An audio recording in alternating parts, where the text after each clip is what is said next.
तो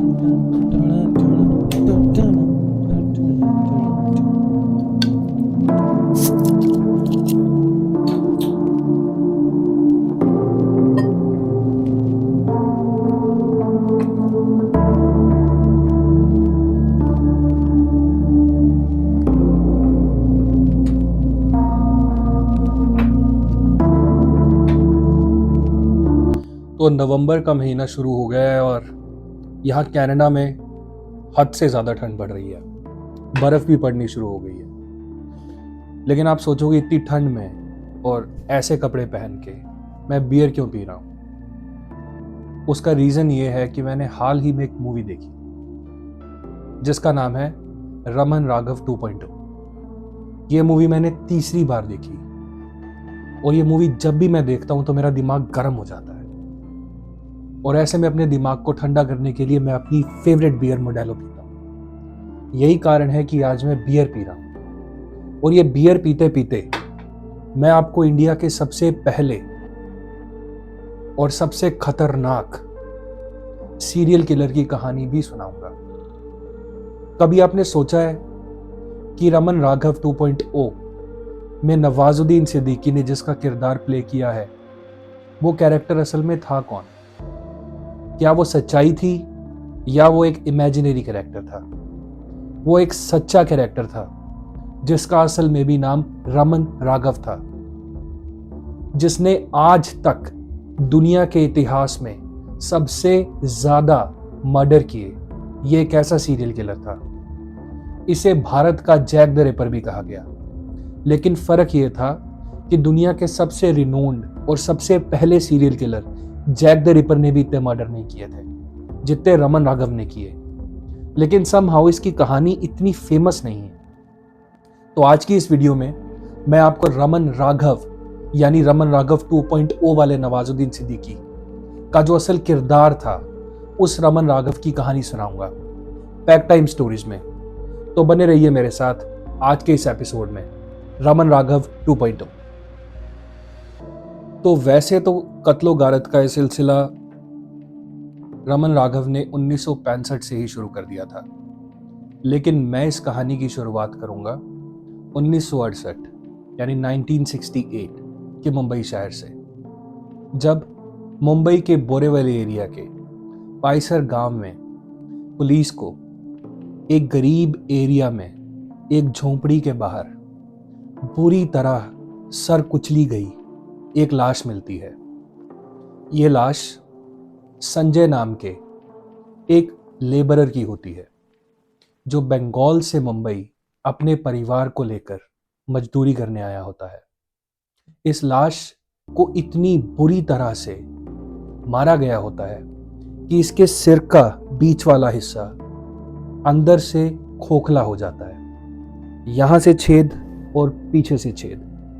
किसी धारदार हथियार से संजय को बुरी तरह से मारा गया था। जब उसकी पत्नी और उसके बच्चे झोंपड़ी के अंदर से बैठकर उसे देख रहे थे तब उसका कत्ल हो रहा था। खैर, मुंबई पुलिस वहां पर पहुंचती है और इनिशियली देखकर थोड़ी सी रिपोर्ट लिखने के बाद आगे जांच पड़ताल नहीं करती। खैर, आप जानते ही हैं कि एक वो गरीब था और एक ये बात 1968 की है। तब हमारी पुलिस और हमारी एडमिनिस्ट्रेशन इतनी स्ट्रांग और इतनी बाय द बुक नहीं थी, और दूसरा ये कोई हाई प्रोफाइल मर्डर नहीं था, तो इस मर्डर को देखकर भी अनदेखा कर दिया जाता है और इसकी कोई सीरियस जांच पड़ताल भी नहीं की जाती। खैर, पुलिस वहां से निकल जाती है, लेकिन 3 से 4 घंटे के बीच में पुलिस को एक और खबर मिलती है कि मुंबई के मलाड एरिया में जंगलों के पास एक और झुग्गी झोंपड़ी में एक झोंपड़ी के बाहर ऐसे ही एक और आदमी की लाश मिली है और उसे मारने का तरीका भी सेम था। उसके सर पर भी किसी धारदार हथियार से वार किया गया था। पुलिस वहां पर भी पहुंचती है, लेकिन अगेन खाना पूर्ति करने के लिए रिपोर्ट तो लिखती है, लेकिन इसकी जांच पड़ताल नहीं करती। अभी तक पुलिस इन मर्डर्स को लेकर कुछ ज़्यादा सीरियस नहीं थी और शायद ये सोच रही थी कि हो सकता है मर्डर्स आपस में रिलेटेड ना हो और किसी आपसी रंजिश का नतीजा भी हो सकते हैं। इस घटना के 6 से 7 दिन बाद मलाड में ही वेस्टर्न एक्सप्रेस हाईवे के आसपास की झुग्गी झोंपड़ियों से 3 और लाशें मिलती हैं। ये लाशें एक ही घर में और एक ही परिवार की होती हैं, जिसके अंदर एक 45 साल का युवक, एक 40 साल की औरत और 2 महीने का बच्चा होते हैं। इनका कत्ल भी सेम वैसे ही किया जाता है जैसे 6 से 7 दिन पहले 2 मर्डर्स हुए थे। सर पर किसी नुकीली चीज से वार, घर की सब चीजें चोरी। लेकिन यहां पर एक बात अच्छी होती है और वो ये कि पुलिस को वहां से कुछ सामान मिलता है जो शायद किलर से बिलोंग करता है, जिसके अंदर से एक छाता, एक शर्ट और साथ ही साथ एक आगे से मुड़ा हुआ लोहे का रॉड टाइप का एक हथियार मिलता है। तो पुलिस इसके फिंगरप्रिंट्स निकालने की कोशिश करती है, लेकिन क्योंकि बारिश इतनी तेज थी उस दिन और ये सब सामान बाहर पड़ा था, पुलिस को फिंगरप्रिंट्स नहीं मिल पाते। लेकिन अब पुलिस को ये तो जरूर समझ आ जाता है कि इन 2 मर्डर्स का जो 6 से 7 दिन पहले हुए थे और इस मर्डर का आपस में कोई कनेक्शन है, लेकिन इन सब लाशों का आपस में कोई कनेक्शन नहीं। इसका मतलब मुंबई की सड़कों पर एक सीरियल किलर घूम रहा था और अब पुलिस सख्ती से उस सीरियल किलर की तलाश में जुट जाती है। अब इस इलाके में रहने वाले लोगों की फटी पड़ी थी, क्योंकि एक हफ्ते के अंदर ये 6 से 7 किलोमीटर की रेंज में 5 मर्डर हुए थे, जिनमें से 3 कत्ल एक ही परिवार के थे। इन्हें मारा भी बहुत निर्दयी तरीके से गया था। अब लोगों में दहशत का माहौल था और शाम को 6-7 बजे के बाद लोगों ने बाहर निकलना बंद कर दिया गया था। अपने बच्चों को बाहर अकेले जाने से रोक दिया गया था और पुलिस सीरियसली एक सीरियल किलर की तलाश कर ही रही थी कि अगले ही हफ्ते कुछ ही दूरी पर कांदीवली एरिया में एक स्कूल टीचर का मर्डर हो जाता है। और ये मर्डर भी वैसे ही होता है जैसे पहले 5 मर्डर हुए थे। मुंह पर और सर पर किसी शार्प ऑब्जेक्ट से वार और उसके बाद आसपास का सब सामान चोरी। अब तलाश और ज्यादा बढ़ गई थी और ये खबर मुंबई से निकलकर देश में भी फैल रही थी कि मुंबई जैसी महानगरी में एक सीरियल किलर सड़कों पर खुलेआम घूम रहा है। और इसके बाद एक के बाद एक के बाद एक के बाद एक कत्ल होते रहे। इनमें से कुछ कत्ल तो डॉक्यूमेंटेड भी नहीं है। लेकिन एक बात साफ है कि पुलिस बहुत ज़्यादा स्ट्रगल कर रही थी। पुलिस ने इनिशियल इन्वेस्टिगेशन में ये चीज़ ज़रूर खोजी कि ये जो भी मर्डर थे, इनमें 3 चीज़ें बड़ी कॉमन थी। पहला, मर्डर करने का तरीका, जो कि एक शार्प ऑब्जेक्ट से था।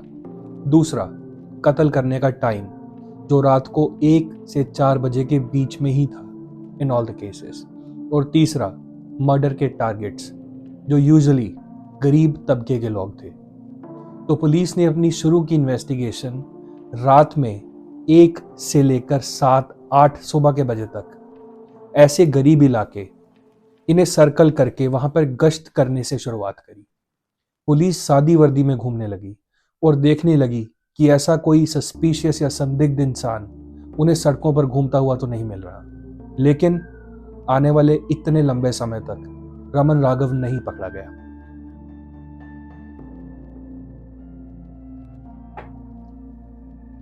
अब जो पुलिस पर प्रेशर था वो साफ बढ़ता हुआ दिखाई दे रहा था। लोगों में डर का माहौल था।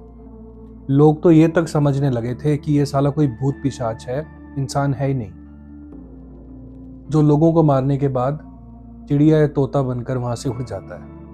खैर, आखिरकार वहां के कमिश्नर, मुंबई के कमिश्नर ES मोदक ने जब यह सोचा कि मुंबई की क्राइम ब्रांच इस केस को नहीं सॉल्व कर पा रही, तो उन्होंने इस केस की जांच CID को दे दी।